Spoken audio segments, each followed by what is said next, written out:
Happy Monday, my prism mates. Welcome to our new friends. Just as a reminder, prism is not prison. We're not in prison. It's prism. And now there's sun coming through, so you get the concept. It stands for physical health, relational health, intellectual health, spiritual health, and mental health. And my friends, we need that now more than ever. So, this is the motto of the show. And even when I don't bring it up, these concepts that we should center our health across all of the colors of the rainbow is where I stand. And I try to bring that here. Now, our lead story today is a feel good one. I'm sure you may have heard it, but let me tell you the governor of New York, Kathy Hochul, has at last taken what should have been an easy step, but is now maybe a which way is the wind blowing step. I'll take it. And endorsed Zohran Mamdani for mayor of New York. This should not have been a leap because, of course, Zohran won the Democratic primary by a landslide. New York, as you may remember, runs its mayoral elections in these odd years, not the even years. Plus, they have this thing called ranked choice voting. And they didn't even need to go to a second round of this ranked choice voting. He just cleaned the floor. And what that meant is what his chief opponent, who was Andrew Cuomo, former governor of New York, that Andrew Cuomo was booted off of the Democratic ticket. And he had immediately conceded, you may remember, and then decided, due to extraordinary pressure, not external, but extraordinary internal pressure from his ego crying out for validation to stay in the race as an independent. So, what's been happening is we have had an utter failure from Democratic leadership to endorse a Democratic candidate. That is because sometimes people who are entrenched in their own power systems don't actually want to bite the hand that feeds them. And unfortunately, people like Hakeem Jeffries and perhaps the rest of the leadership, because he is the ranking member of the House for the Democrats, and perhaps Chuck Schumer, U.S. Senator from New York, who is the Senate Minority Leader. So again, leading in the House, leading in the U.S. Senate. These folks have not endorsed Mamdani because he is a member of the Democratic Party from the left. He identifies as a Democratic Socialist. We've had Democratic Socialist mayor before, and they don't like that. And the tent is not big enough, they believe, and they like to punch left. And I think there's a reason. It's because the most wealthy donors to the Democratic Party tend to be people who have very little experience living like the rest of us. And they're really interested in maintaining their hold on the Democratic Party and not allowing these very mildly socialist ideas to come into play. These are the same people who object to Zohran Mamdani because he has this idea of letting people travel on buses for free in New York, or state-run or city-run alternatives to grocery stores so there could be healthy, affordable food. And they claim, a lot of pearl clutching and a lot of, citing of Adam Smith. What is happening to capitalism? And these fucking hypocrites. Yes, I got 2 F's in the morning. These hypocrites are the same ones who kiss Donald Trump's ass and pay him protection money or let him take 10% of a U.S. company and say boo. They're fine with the kind of socialism that keeps them in their jobs as executives, as CEOs, as shareholders, because they understand that even giving him 10% of this company or that company, they believe, even allowing fascism and totalitarian control and violence in the streets against both US citizens and people here working in jobs. For example, let's look at the factory. Yes, South Koreans here in the US, they'll allow all of that. They'll ignore all of that because at the end of the day, if they get their tax cuts, they'll have more money in their pockets for themselves, for their children, for their grandchildren. Very selfish. They'll have more money than even the hit that it takes when Donald Trump takes a piece of their action. And this is now essentially a mob boss democracy. And I will say it rots from the head down. I pointed Chuck Schumer, who pressured senators, Democratic senators, to support the crypto bill, including the so-called Genius Act, which is what made Donald Trump a billionaire. And I'm not going to name names, but I was in an event where a U.S. senator was speaking, and she was talking about how aghast she was and how aghast someone, specifically Senator Carl Levin, who she was praising, how aghast he would have been, how angry it would have made him to find out the billions of dollars Donald Trump has made off the presidency in crypto. And because I'm a polite person, I did not start screaming from the audience. I did, though, at some point, after listening to that bullshit, get up, leave the auditorium, go get a snack. Very delicious mini fruit tartlet. And stayed and watched from a different level. I didn't go back to my seat. I didn't want to be disruptive, but it was infuriating because it was ignoring the fact that she had cast a vote along with her colleagues to hand Donald Trump those billions of dollars. Where do I get this back to? This is all about Hochul endorsing Mamdani, because what she's doing when she's endorsing him is recognizing that he's going to win, that she wants to work with him, that he can fight Donald Trump. And it's also important for us to understand that we need the counterbalance of democratic socialism to fight the oligarchs and plutocrats. We have always needed it. We need strong labor unions to do the same. The only way to have functioning markets, which is what I love, functioning fair markets, not oligarchy, not plutocracy, not monopoly, is to have counterbalancing forces that are strong, whether it's labor unions or political parties on the left encouraging what the labor movement did, which is reasonable work schedules and healthcare and all the rest of it. We need the strength of that to make America strong. And the people who are calling the shots, who are telling these members of Congress and senators that they're geniuses because they're resisting, they're claiming that people on the left like Zohran Mamdani are the same as the right-wing fascists who want to militarize our cities and want to take control of corporations and who want to further white supremacies. They are fostering the lie that what Mamdani is doing is the same. It's not. He's helping people. He is recognizing a wing of the Democratic Party. So I could just go on and on. So I am here for my feel-good story about Mamdani. So I want to share with you the reaction, some of the different reactions to the Hochul endorsement. And then, of course, from here, we are going to talk about the both the killing of Charlie Kirk, unacceptable, and the ignoring of his lifelong project of demeaning Black people, demeaning gay people, demeaning trans people, demeaning women.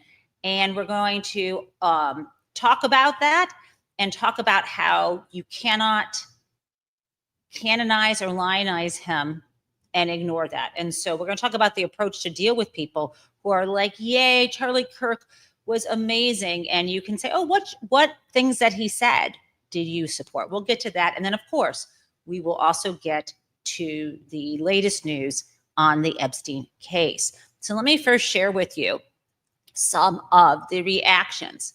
Sorry, I'm trying to share screen. I want to share with you, oops, I'm sorry. I've got to get to that screen. I want to share with you some of the reactions to Mamdani, right? We've got different types of reactions that different segments of our media are expressing. So here we go. Okay, and let's do this. In the race for New York City mayor, Governor Kathy. We begin with a major development in the race for New York City mayor. Governor Kathy Hochul has formally endorsed the frontrunner, Zohran Mamdani. Good evening, everyone. I'm Tanya Rivero. Joe is off tonight. In an opinion piece for the New York Times tonight, Kathy Hochul writes she is, quote, confident that Mamdani has the courage, urgency, and optimism New York City needs to lead it through the challenges of this moment. She says she realized through frank conversations over the past few months, she and Mamdani both prioritize issues like public safety and affordability, even if they have their disagreements. Still, other top New York Democrats have yet to formally back Mamdani, including House Minority Leader Hakeem Jeffries and Senate Minority Leader Chuck Schumer.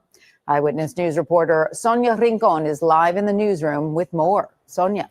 Tanya, Zohran Mamdani may have gotten the majority of support from Democratic primary voters, but as you mentioned, many of New York's Democratic elected officials have been hesitant. In Hochul's endorsement in that essay for the New York Times with less than 2 months till Election Day, the governor says she's been having conversations with Mamdani and that in those conversations, she heard a leader. She makes it clear the two are from different ends of the spectrum of the Democratic Party, but that they share some common ground. Governor Kathy Hochul and Mayor Eric Adams once touted a strong working relationship. His legal trouble and decision not to run as a Democrat in the primary haven't seemed to affect that, but Adams... I need to take a moment. Legal trouble, people? Legal trouble? Indicted, and then the case dropped for public corruption, bribery charges, legal trouble. You're making it sound like he had, a few parking tickets. Okay, I'll continue. I'll continue, people. Adams trails Zohran Mamdani in the latest Quinnipiac poll. It shows the Democratic Socialist Assemblyman with a commanding lead among voters overall. Hochul writes in her endorsement, Zohran and I don't see eye to eye on everything, and I don't expect us to. I will always reserve the right to disagree honestly and to argue passionately, but I also believe that New York State and New York City are at their best when we stand together against those who attempt to tear us apart. Hochul has described herself as moderate and a strong supporter of Israel, but says she... Okay. So that's Hochul, right? But I think you need to see a little bit of the freak out. So that's just like a normal news station, right? I want you to see the sort of minor freak out, it's subtle, on CNBC, where Andrew Ross Sorkin is a host of the Squawk Box. And instead of like any kind of, oh, that's interesting, let's talk about his policies, they're basically talking about the horse race. Yes, the station for the station that is, focused on the plutocrats is plutocrating. Okay, so let's watch this. Let's see. I like to give you different angles because I'm super thrilled.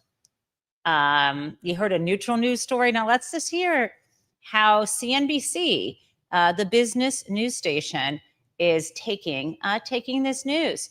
Let's go. Welcome back to Squawk Box. New York Governor Kathy Hochul has endorsed Zohran Mamdani in the New York City mayoral race. In a New York Times op-ed, she said she had frank conversations with him in the past few months and had disagreements, but she characterized him as a leader who shares her commitment to the future of the city. And we've all been sitting around debating this issue, guys, this morning about her decision to do this, what it means. We're all wondering whether Eric Adams is going to step down or take himself out of the race. Would that mean Cuomo would win or still not? I think it would be hardly a toss-up even. Did you hear that? Does that mean Cuomo would win or still not? Right? If Eric Adams drops out, because you saw the chart before, right? You have Mamdani is in polling in the leads. He's a Democratic candidate. You have Cuomo as an independent. You have Adams as independent, and you have Curtis Sliwa as a Republican. And so all this guy wants to know is, does that mean Cuomo still can't win? I just want to rewind that for you, and we'll keep playing this. hardly a toss-up even there. I think you'd have to get Sliwa And? out of the game as So well let's say he gets before you'd even have a neck and neck kind of race. And so the question. And by the way, Cuomo told us last week when he was here that if anybody wanted to be off the ballot, I think they had to do it. There was some question around it, but it was potentially by last week. So the other thing is, it's possible the name is still on the ballot. Even if you that confuses the voter to begin with. I don't know what's going on here. I will say I was in shock last week. I still am in shock about this one. I don't know if you saw. He doubled down. This was I think on Friday, in an interview with the New York Times. Netanyahu? That if Netanyahu were to come to New York, by the way, could come to New York to go speak at the UN or something else, that he would have the New York PD, the NYPD, arrest. Good. Excellent. Netanyahu is been called by the International Criminal Court, right, as a war criminal. Netanyahu, and I'm a Jewish American, and I support the right of Israel to exist. And Netanyahu is a war criminal. And what is happening in Gaza is genocide, and it's inhumane, and it's against the core teachings of my religion. And the idea of starving children is wrong. And I will also add on top of this that if there is a religion under which, or a society under which starving children is okay, I don't want any part of it. And if there is a divine being who says, in order to get into my paradise, you have to support starving children, I would say, fuck off. And I know in my heart, as a human being and as a woman, that is not possible. And I would say, good for Mamdani. We should not be sending weapons to people who are going to this leadership, to Netanyahu. He is a monster. And Hamas, who engaged in the savage and brutal terrorist attacks on October 7th, they are monsters too. So what do we do? The answer is kill the children? No. Okay, so this is what you are seeing. People are freaking out about this, and I am feeling really good. Now, I want to move on to my next topic, which is what is going on with the suspect who is in custody, Tyler Robinson, for the murder of Charlie Kirk. My friends, it's not entirely clear what motivated him. We just have the information about the evidence released to us from the Utah Police Department. And what's confusing is there's some common ground that everyone agrees on, and then there is some unsubstantiated leaks from the FBI when they're not saying it directly to the press that the FBI will retweet. So I want to start with what everybody agrees on. The man in custody is Tyler Robinson. He has not been arraigned yet. He has not had his hearing before the court yet. That will happen tomorrow. He, though, is being held, even without formal charges, in connection with this state murder type charge, state firearm charge, and state obstruction charge. Again, he will actually be before a court, I believe, tomorrow, because it has to happen within 72 hours of when he was taken into custody, is my understanding. Now, what we know is that the insignia that he put on the bullets, as well as outfits that Tyler Robinson wore, indicated that he was extremely online. He was deeply into game culture. There are photos of him where his parents, when he was a young age, said, we'll leave him alone. He loves being, on gaming or whatever it was. He also is in many photos with his family, training with the use of guns. We know that. We know that his whole family is MAGA Republicans, that he was registered to vote, but not with any political party.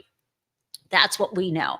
We also know that the insignia, the coded messages on the bullets or the bullet casings, not bullet casings, but on the bullets themselves, and then on the I don't even know what that, not magazines, but the cartridges, etc.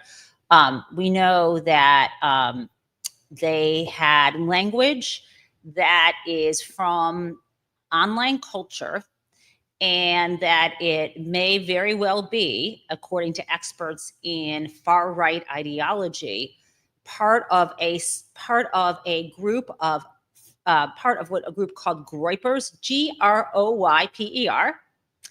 And what this is you might have heard of the very right wing white supremacist named Nick Fuentes, who Donald Trump in his first administration invited to the White House. And Fuentes had a beef with Charlie Kirk, arguing that Kirk was not sufficiently right-wing enough. And I know that this feels like I am going down a rabbit hole. I am not. I am talking about, and I'll share with you, reporting that was in Wired magazine, reporting that is in the New York Times, reporting that is in Vanity Fair about this groyper affiliation or identity. It's kind of like you don't join MAGA, you don't join being a groyper, you don't join the Charlie Kirk fandom. It's just an identity or affiliation. And part of what, and Charlie Kirk is basically saying now, not Charlie Kirk, I'm sorry, Nick Fuentes is now saying, I denounce violence. If you claim you follow me and you commit violence, I disown you, right?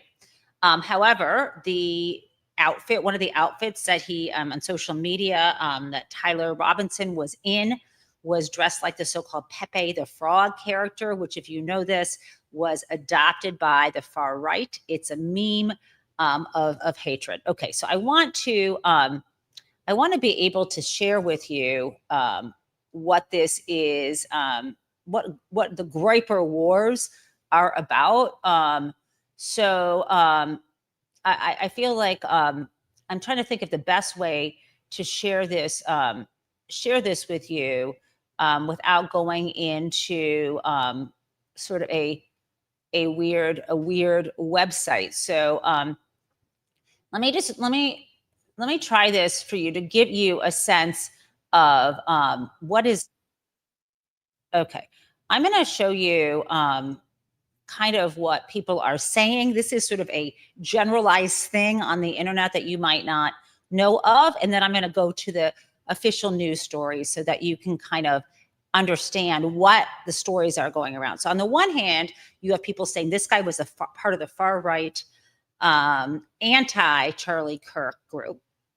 And then there are other people you have in the police in Utah are claiming he was a radicalized lefty, but they're not giving us what gave them that indication. The third piece of this is that folks are saying that his roommate, Tyler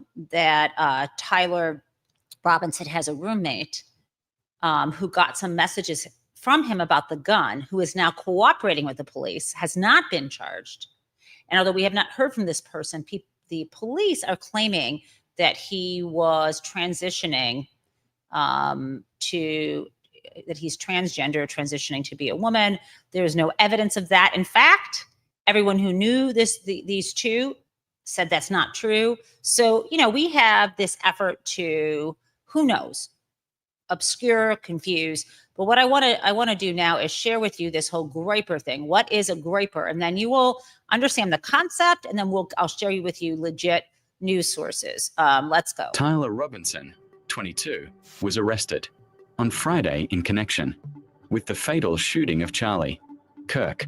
The Utah native emerged as a suspect after the Turning Point USA founder's killing at the Utah Valley University event. Robinson had become more political in recent years, family members said, and he had recently allegedly criticized Kirk in a conversation. Robinson, who was arrested for aggravated murder and other charges, has no criminal history, as per state records Reuters accessed.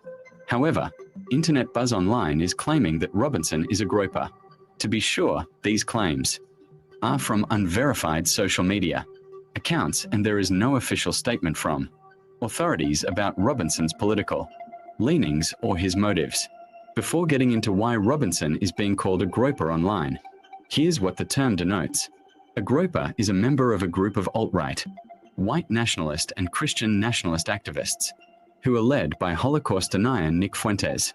The group derives its name from a cartoon amphibian, which is a variant of the internet meme, Pepe the Frog. Groypers were part of the January 6th Capitol Hill attack and the protests leading up to it. Okay, so that's your basic, right? I gave you a little taste of it. Now I want to share with you, so you don't think I'm nuts for, that was obviously an AI voice. I want you to like see a legit story. So let's do this. We've got Forbes, we've got Newsweek, we have Vanity Fair. Let me share the Vanity Fair story because that was the first one that I had read. It's from 2 days ago. And I think this will be helpful for you. Okay. So I think you can see this. Yeah. Okie dokie. And I am going to drop it in the chat. And it's my pleasure to try to translate this stuff. Okay. So I dropped in the chat so you can look yourself. This is a piece from September 12th, which was Friday in Vanity Fair. It was called Groypers, Hell Drivers 2, Furries, What Do the Messages Left by Charlie Kirk's Alleged Killer Actually Mean? Suspect Tyler Robinson allegedly inscribed messages on bullet casings that reference video games and internet culture, but they hardly point to a coherent ideology. Again, by Joshua Rivera. Okay. So, oh shoot, I can only read the beginning of this, and then I'm going to have to go to one that you can actually read. So on Friday morning, Tyler Robinson, the suspected killer of conservative commentator Charlie Kirk, was taken into custody after a 2-day manhunt. According to an affidavit obtained by People, he's likely to face charges including aggravated murder. At a public briefing, FBI Director Kash Patel and Utah Governor Spencer Cox revealed that the shooter's bullet casings were allegedly inscribed with bizarre messages. One read, notices Bulger's OWO, what's this? Unfired cartridges in the magazine allegedly read, hey fascists, catch, followed by 5 arrow symbols, 1 up, 1 right, and 3 down. 2 others read, oh Bella, chow, chow, chow, chow. And if you read this, you are gay, LMAO.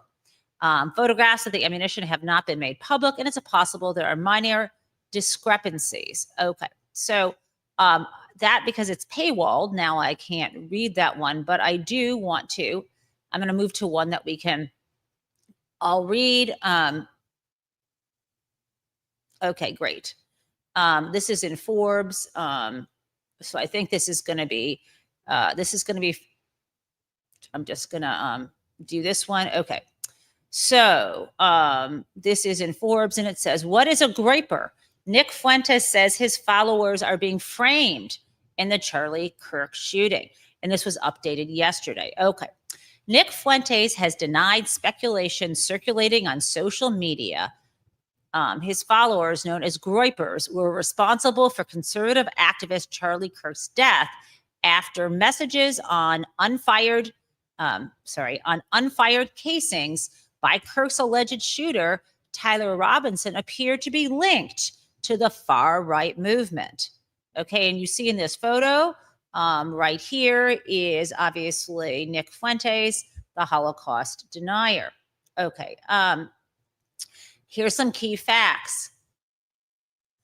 Groypers appeared to emerge as a far-right political movement in 2019 as followers of Fuentes, with similar beliefs to other alt-right and white supremacist groups, and grounded in traditional Christian values, characterizing themselves as American nationalists. Guys, I'm dropping this into the chat too for you. Okay. According to the Institute for Strategic Dialogue. Again, guys, I'm reading from Forbes online. The group is named after a racist coded version of the Pepe meme affiliated with the alt-right, which members use online to clash with other conservatives.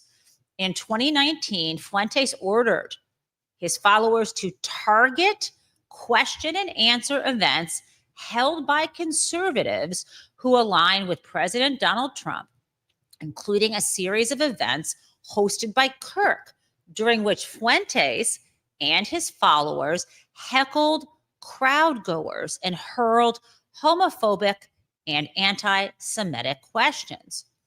Kirk, meaning Charlie Kirk, was often targeted by groypers who believe Kirk's political beliefs leaned too moderate. Fuentes and his followers have since been banned from attending. Have been banned from attending Turning Point USA events and the annual Conservative Political Action Conference, CPAC. And Fuentes has often held a competing conference, the America First Political Action Conference, featuring speakers including none other than Marjorie Taylor Greene, former Republican from Georgia, who's obviously Congresswoman, former Idaho Lieutenant Governor Janice McGeachin, and Arizona State Senator Wendy Rogers, a Republican, among others. A number of groypers were identified as rioters at the Capitol on January 6, 2021. Okay, are you with me so far, guys? If you're just joining me or you wonder why I'm doing this, I'm trying to, for folks who have never heard of the concept of groyper, I was at a football event yesterday, a party at a friend's house, and folks hadn't heard of it. So I thought I would do this. Apologies to everyone who already knows this, but let's talk about it. Okay. What are Tyler Robinson's alleged ties to groypers? Law enforcement recovered bullet casings near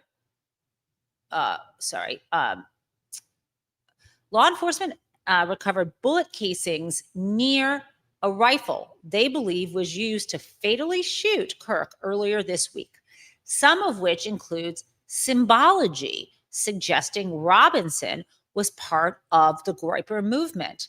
Rachel Kleinfeld, a senior fellow at the Carnegie Endowment for International Peace, told Reuters, there is currently no definitive link between Robinson, groypers, or Fuentes, however. Oh, now, one message read, "Oh, Bella Ciao, Bella Ciao, Bella Ciao, Ciao, Ciao," in an apparent reference to an anti-fascist anthem. So again, this was an anti-fascist anthem sung by Italians after World War II. So some people, I'm editorializing here, some people said that means he's against fascism, he must be from the left. However, some social media users noted a version of the song appears on a Spotify playlist meant for groypers, the New York Times reported. Others pointed to a Facebook photo in which Robinson appears to reference a groyper meme. Okay, now I'm going now to the New York Times piece. This is September 13th, right? This is from Saturday. 3 people on this byline. The police found messages after Kirk's killing. What they mean is unclear. Subtitle: the messages relied on an enigmatic coded communication style used by the habitually online. So again, we're hearing about these messages. One that says, "Hey, fascist, catch," with these symbols, 1 up symbol, 1 right arrow symbol, and 3 down. Again, this is about an affidavit filed on Friday in Utah court. And here's what the New York Times said.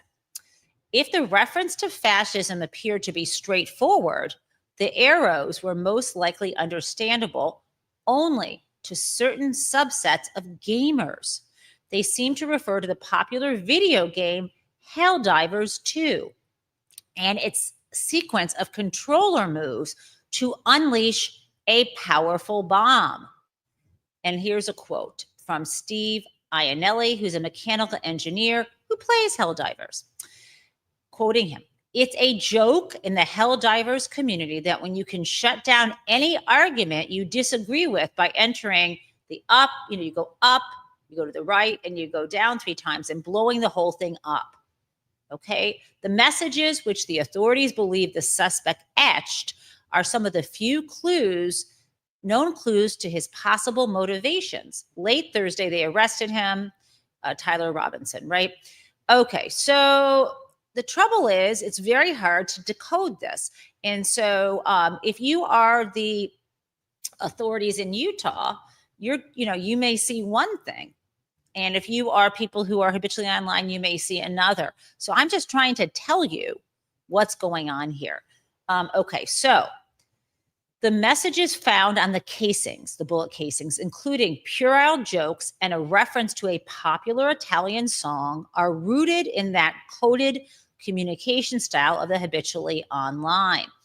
Even the reference to fascism has a clear echo in Helldivers 2, a satirical science fiction game in which the player battles an alien invasion on behalf of Earth that is ruled by a thinly veiled fascistic government. But these messages are difficult to parse. Again, I'm reading from the New York Times article. Internet in-jokes and references are slippery things, often deployed with multiple layers of irony. That left many Americans trying to crack the enigmatic messages. Was Mr. Robinson a man of the left or of the right, or something else entirely? Now, here's the problem, though. When he was asked, Governor Spencer Cox, about the phrase, "Hey, fascist catch," he said, "I think that speaks for itself." However, that is not entirely clear. So I am going to now stop sharing. I have now introduced you to the complexity and understanding what this murderer intended. And let's just lay it out, though, and be absolutely clear. F this murderer, right? If Tyler Robinson is the person who, turned himself into his family, and then they turned him in to the authorities. If he did this, which, I know he has to have due process, and the government has to prevent evidence, so the jury finds him guilty beyond a reasonable doubt. But based on, if we look at what the reporting is, as a layperson, it sure looks like he is the killer.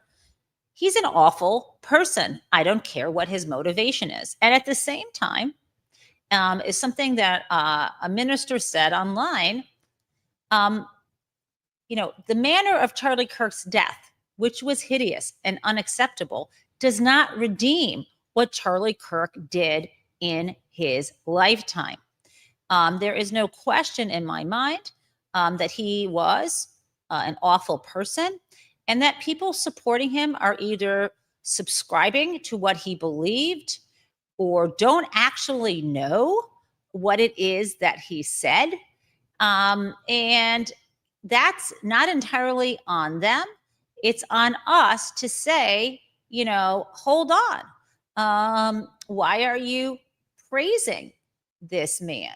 Do you know what he said? And if they said it doesn't matter what he said, he didn't deserve to die that way or anyway, you can say, I agree. It doesn't matter what he said, and he didn't deserve to die that way. And it doesn't matter what he said in terms of that doesn't invite murder. And then I would say, and I hear you celebrating what he stood for. So please tell me what you think he stood for. And if they refuse to say, you can go ahead and let them know that he literally was interviewed and said that if a 10-year-old girl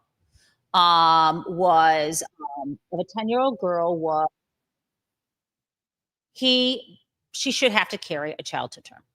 He also thought gay people should be stoned to death. Which part of this do these people who are celebrating him and want to carry on his work? Because that's the piece of this. Carry on his work. I believe in freedom of speech, and part of that speech is my saying, I find what you're saying abhorrent, and I don't care the manner of your death. That should be perfectly fine to say. Now, I want to share with you what I thought was, I'm going to share with you two utterly brilliant things.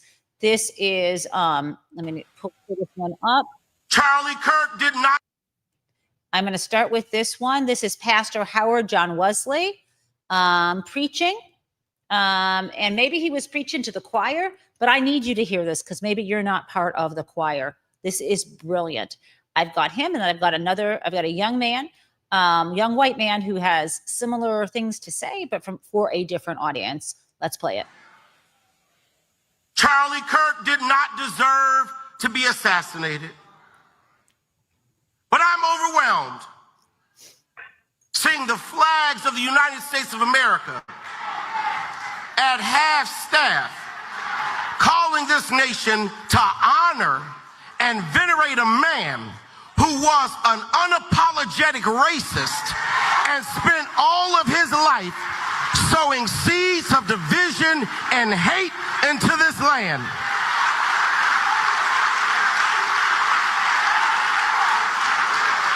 And hearing people with selective rage who were mad about Charlie Kirk but didn't give a damn about Melissa Hortman and her husband when they were shot down in their home.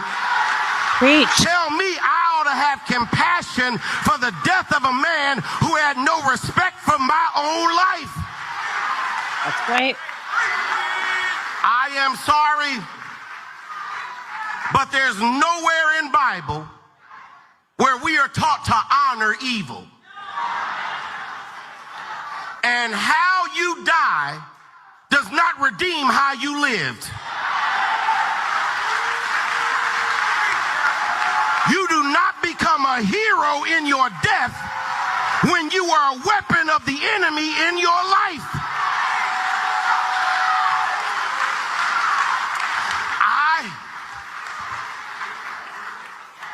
I can abhor the violence that took your life, but I don't have to celebrate how you chose to live. I am overwhelmed. That says it all for me. I've got another example, my friends. So obviously, that pastor speaks to where my heart is. I want to share with you a young white guy who's trying to speak to what he considers his cohort, young men who may be under the misimpression that what they've been fed by people like Charlie Kirk is reality. You need to watch this too. And among those opinions was his opinion. Hold on, let me just pull this to the beginning. Let's go. Charlie Kirk had a lot of opinions. And among those opinions was his opinion that being a white, straight Christian male was under attack in this country. Now, this video is not to debate with the dead man's opinions. This video is to talk to who he was talking to and to talk about what to do in the aftermath of his death. Now, there has been, and there's going to continue to be, a lot of shit throwing on the internet around his death and around what happens after his death. And there's a whole host of young men who look just like me, who are either direct fans of his or knew of him tangentially and thought he was fine, thought he was harmless, just a guy sticking up for himself and his way of life.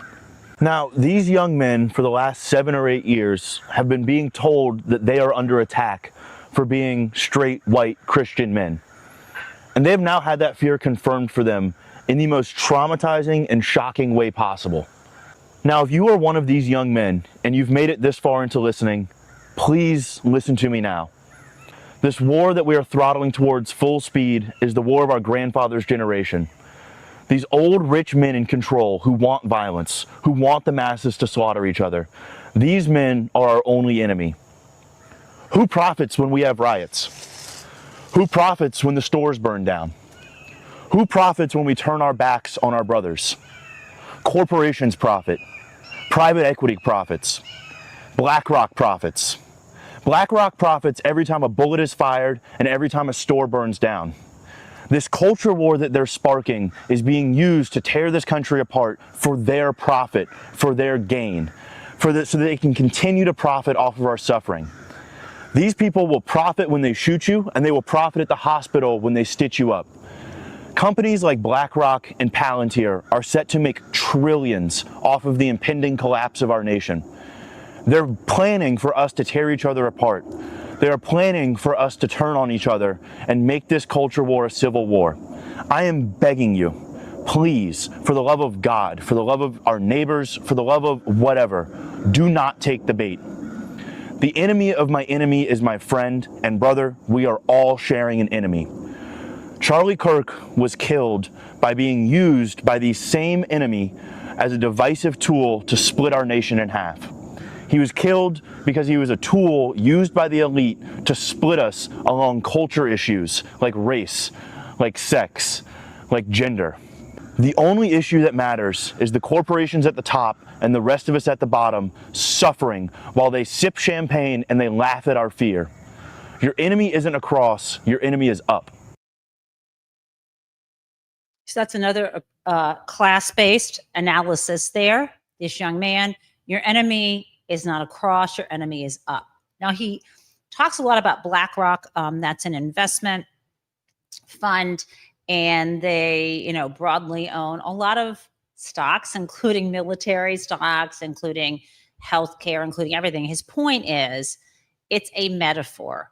What he's trying to say is people who have the most invested, because a lot of us have investments in our retirement plans and so on.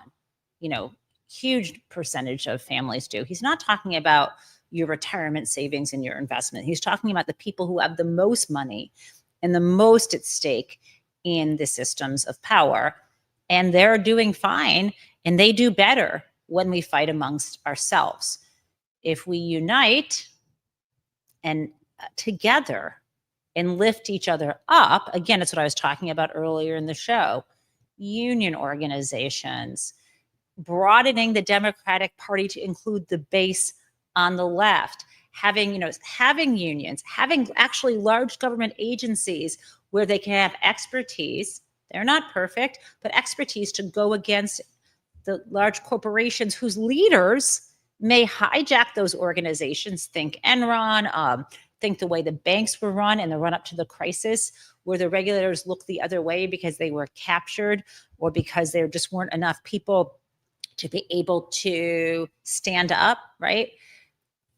We need a kind of grassroots effort. And I love what this young man is saying. I mean, I think to some degree, it is, of course, simplified, right? He is speaking symbolically. When he said what got him killed, I think the person who killed him is most likely this young man that we have been talking about, Tyler Robinson.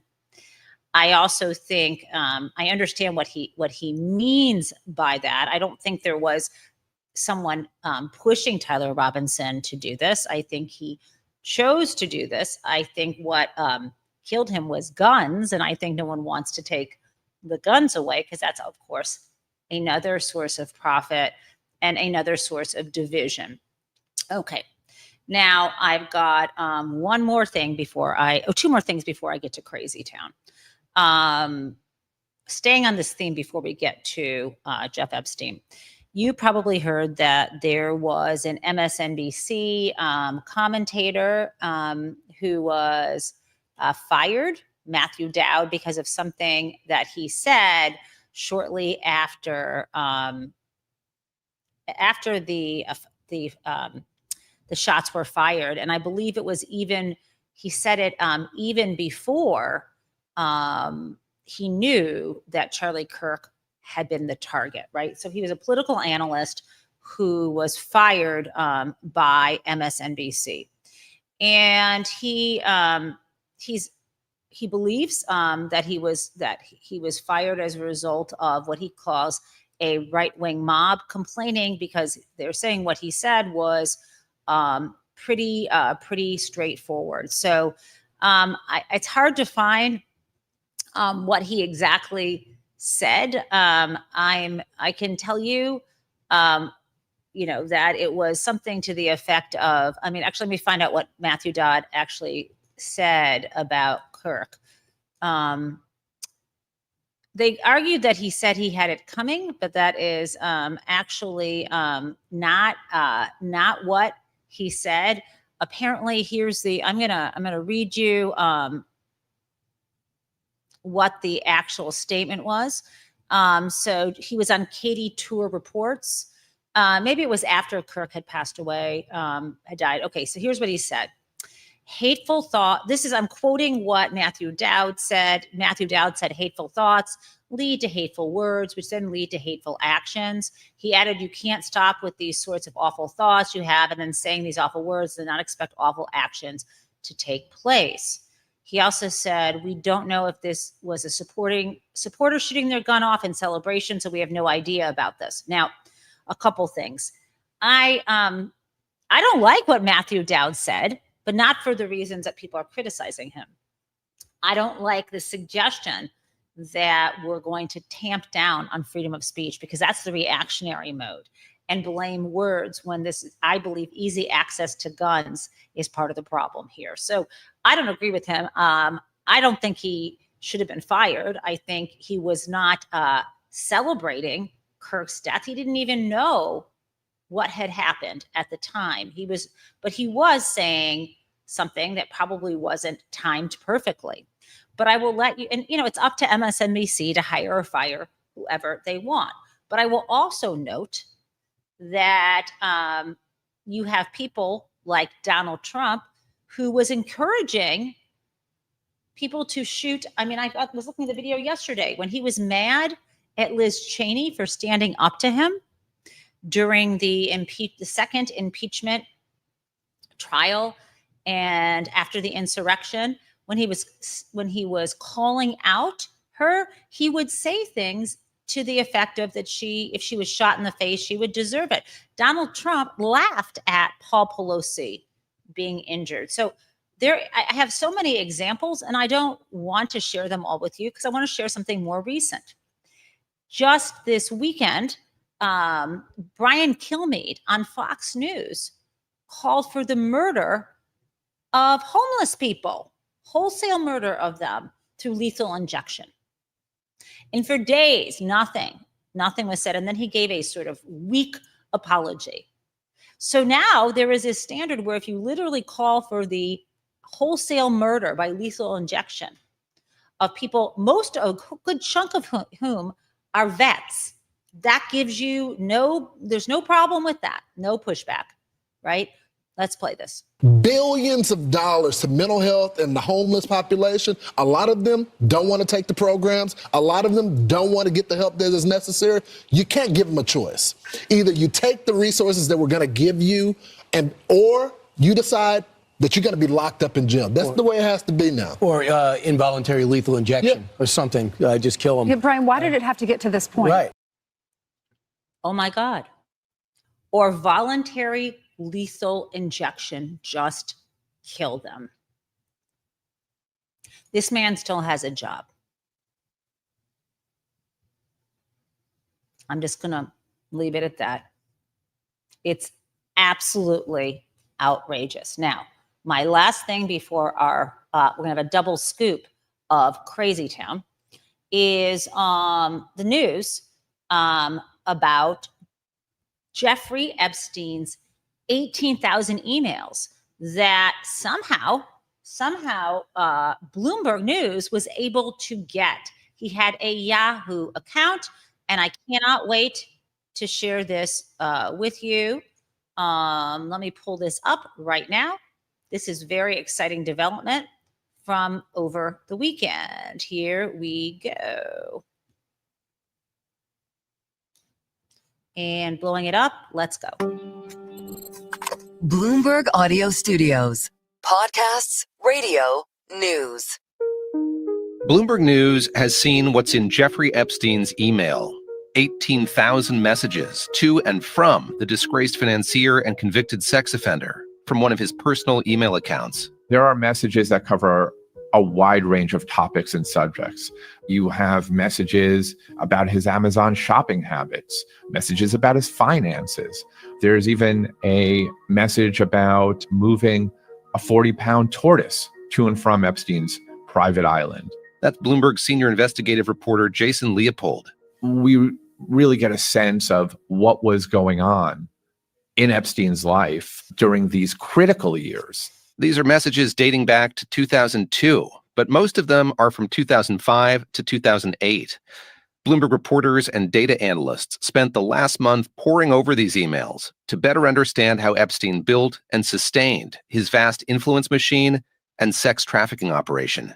We're reading Jeffrey Epstein in his own words, and you're sort of like a fly on the wall. You get a look into his wealth. You get a look into how he emotionally, psychologically manipulated and abused, his victim. You get to see how he worked behind the scenes trying to beat back these criminal allegations, his indignation as he's being investigated. Really, though, to me, what stands out is his callousness toward these young women, these young girls, as they were brought into his world. One picture that emerges from these messages is that Ghislaine Maxwell, Epstein's one-time girlfriend, had a more involved and enduring role than she said previously. In 2021, a jury found Maxwell guilty of recruiting and grooming women for Epstein to sexually abuse. Recently, she sought to downplay how close she was to him. Some of these emails appear to contradict that. It certainly adds to questions about her credibility and truthfulness. Bloomberg legal reporter Ava Benny Morrison. I think it certainly poses more questions than it answers about what the true nature of their relationship was, and also comes for a critical time for Maxwell. Her lawyers have indicated that they would welcome any relief. Okay. So I have dropped a link to that in the chat. We'll talk more about the article tomorrow, what was actually in those emails, but I've given you a link so you can watch that full podcast right there. Okay, so now, my friends, it is time for the crazy town.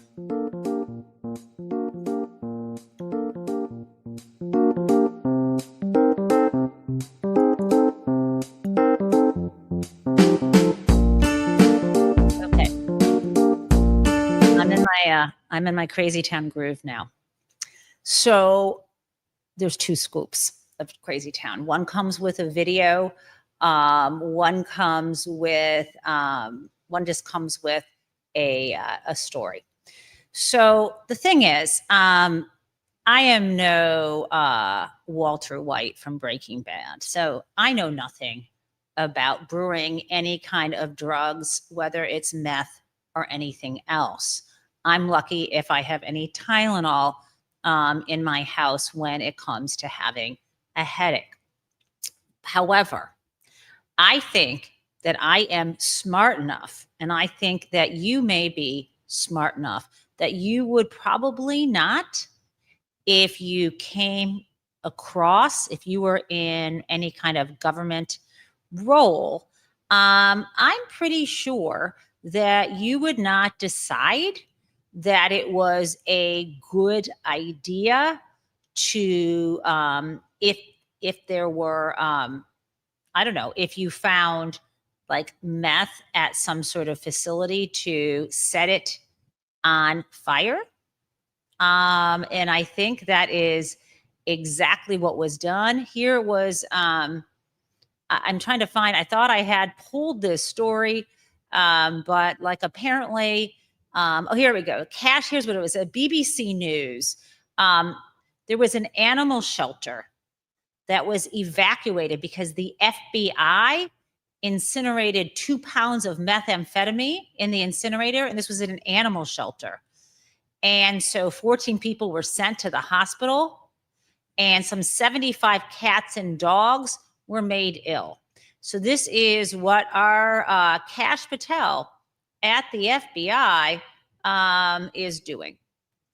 Okay, so I've got, in terms of my double scoop of Crazy Town, my next scoop has 2 videos associated with it. So Donald Trump keeps getting pressure from the press to explain how it's possible that we went ahead and blew up a fast boat with 11 people in it who, instead of interdicting it, right? You could just call them over, make them, have your guns aimed at them, pull them over, arrest, have charges against them and so on if this were actually a crime being committed against the United States. But they've decided instead that they are justified because of some literal war on drugs they want to wage against Venezuela to just bomb their boats, which is, of course, completely unacceptable under law. And so we have the latest justification when Donald Trump is asked about it, which is batshit crazy, because I need you to listen to the numbers. I know not everybody is great with numbers, but I want to let you know that there are about, 330 million people who live in the United States. It's like 340 million. That was last year. Okay. So you heard that. There are 340 million people in the United States, right? And I think you need to know that. And then I am going to now play this video for you so you can see what Donald Trump had to say about justifying bombing boats and continuing this process. With us? Are you going with us, Maggie? Not with you. Good. Just one more on Venezuela. The president of Venezuela called the strike on the boat illegal. Are you concerned that Maduro might escalate something? No, what's illegal are the drugs that were on the boat and the drugs that are being sent into our country, and the fact that 300 million people died last year from drugs. That's what's illegal. Do you think he's not telling the truth when he's... What? He literally said 300 million people died from drugs last year. So if that was just the United States, we would only have 40 million people left. 300 million of us would be dead from drugs. Okay, so that's not true. Now you might say, oh, he meant worldwide. Okay, really? Do you know how many people died worldwide last year? I've looked at the data and it's not even disputable.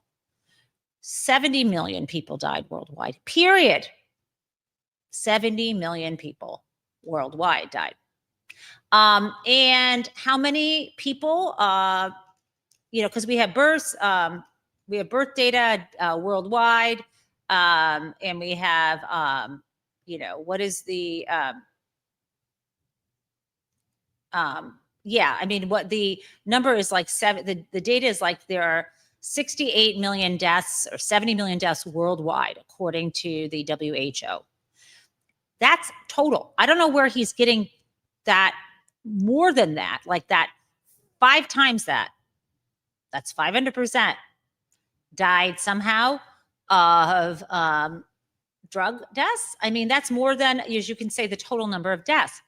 And in terms of drug deaths worldwide, globally, it's about 100 million or maybe 100,000. So we have about 100,000 drug deaths a year, even 200,000 worldwide. And total deaths worldwide of 60 to 70 million annually. And he's claiming that 300 million people died from drugs. That is crazy town.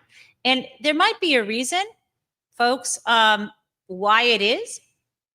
And this is the last dose of crazy town. Why it is that Donald Trump is such a failure among thinking people. He literally said this. I need this for you to listen. Smart people don't like me, and they don't like what we talk about.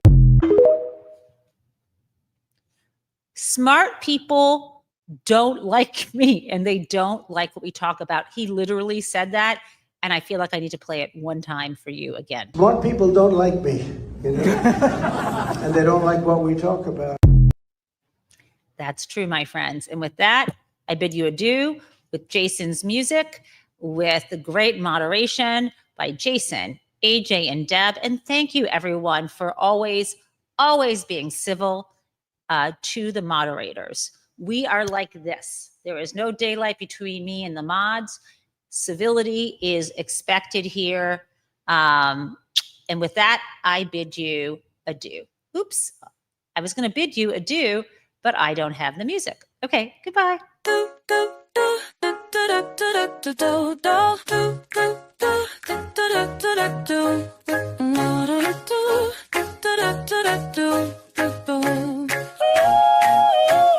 Hello, prism mates. It's the Gen Taub Show. Well, welcome everyone. Let's learn about what is happening in politics yesterday and today. There is hope, and we are together in this democracy we work for.